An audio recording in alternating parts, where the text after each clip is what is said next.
Assalamualaikum warahmatullahi wabarakatuh. Alhamdulillahirabbil alamin, nahmaduhu wa nasta'inuhu wa nastaghfiruh wa na'udzu billahi min syururi anfusina wa sayyiati a'malina, may yahdihillahu fala mudilla lahu wa may yudlil fala hadiyalah. Asyhadu an la ilaha illallah wahdahu la syarika lah wa asyhadu anna Muhammadan abduhu wa rasuluh. Allahumma shalli ala Muhammad wa ala ali Muhammad. Yang terhormat kepada Bapak Azwar Hadi SAG MPDI selaku dosen pembimbing mata kuliah Ilmu Jiwa Belajar serta teman-teman seperjuangan yang kami banggakan. Perkenalkan, kami dari kelompok 6 yang beranggotakan saya sendiri Anggun Citra Permatasari dan kedua teman saya Putri Rizky Adinda. Saya Sela Anjani. Di sini kami akan membahas materi yang berjudul Teori dan Konsep Belajar menurut Psikologi Humanistik. Langsung saja, materi yang pertama akan disampaikan oleh Saudari Sela Anjani. Kepada Sela, kami persilakan.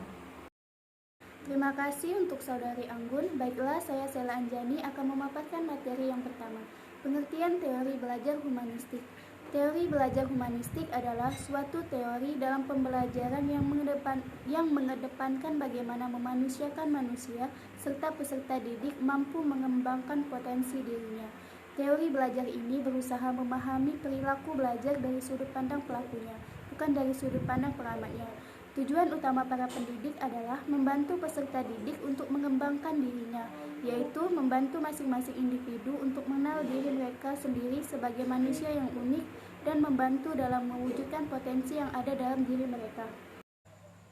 Tokoh teori humanistik yang pertama, Carl Roger. Menurut Roger, peranan guru dalam kegiatan belajar peserta didik adalah sebagai fasilitator yang berperan aktif dalam 1. Membantu menciptakan iklim kelas yang kondusif agar peserta didik bersikap positif terhadap belajar.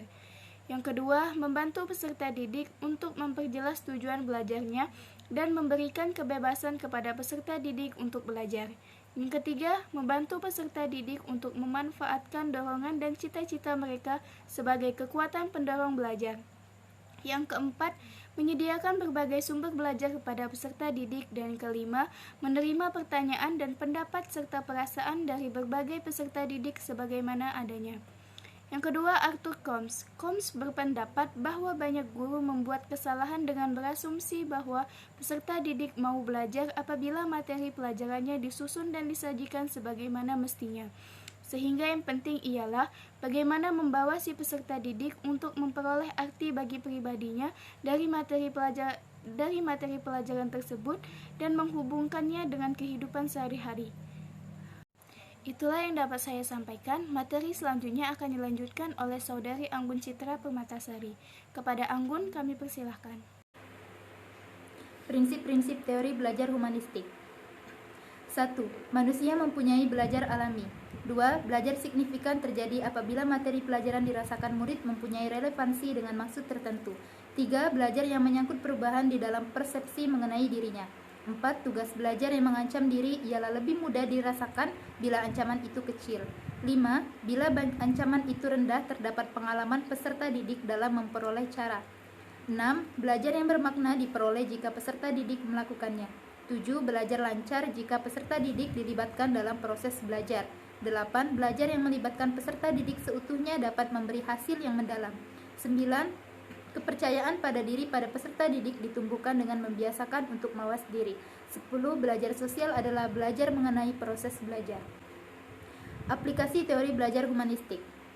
Aplikasi teori humanistik lebih menunjuk pada ruh atau spirit selama proses pembelajaran yang mewarnai metode-metode yang diterapkan.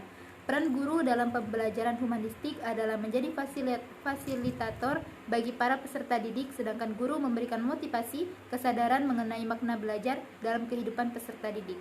Baiklah, materi selanjutnya akan disampaikan oleh Putri Rizky Adinda. Kepada Putri, kami persilakan. Implikasi teori belajar humanistik. Guru memfasilitasi pengalaman belajar kepada peserta didik dan mendampingi peserta didik. Untuk memperoleh tujuan pembelajaran, peserta didik berperan sebagai pelaku utama yang memaknai proses pengalaman belajar sendiri.